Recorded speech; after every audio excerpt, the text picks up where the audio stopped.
Today, a pretty busy day for the Warriors. First, Anthony Slater of ESPN writes a big story on a number of different topics regarding their offseason. Then general manager Mike Dunleavy talks to the media less than a week before the NBA draft for his annual pre-draft press conference. And I think the major storylines coming out of all of this, it points to one specific thing, and that one specific thing is gone are the days of the Warriors not just hoping to make a big splash in a big move for a veteran star, but gone are the days where they think it's even worth it. I think almost everything we are hearing suggests just that, and the Warriors' plan this offseason, for better or worse, is to make a draft pick at number 11, hope you hit, and build from there. We'll see what the Warriors do, but I think there's a number of reasons to believe that's what's coming up this offseason for the Warriors. First of all, Anthony Slater of ESPN writes that they're not even calling the Bucks for Giannis, as he's potentially going to be traded within the next 6 days.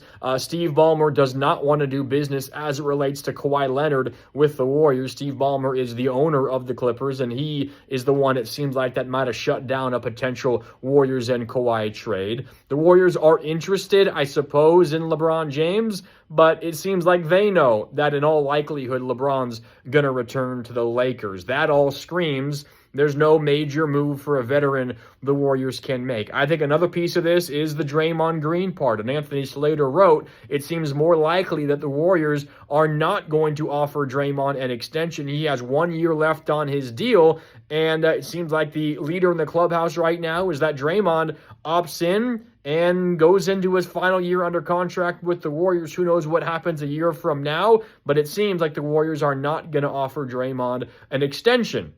Why they would do that is if they could lower this year's number. He's making about $27 million, or scheduled to. If they could, say, offer him $40 million over 2 years, take $7, $8, $9 million off what he's going to make this year, that would allow them to maybe do something else and sign a different player this season. But the fact that it seems like the Warriors aren't going to be doing that, to me, tells me that there isn't a player or a situation out there where they could utilize the extra $7, $8, $9, $10 million this season and make the team better. I think all of this is suggesting the Warriors don't have that big move in them.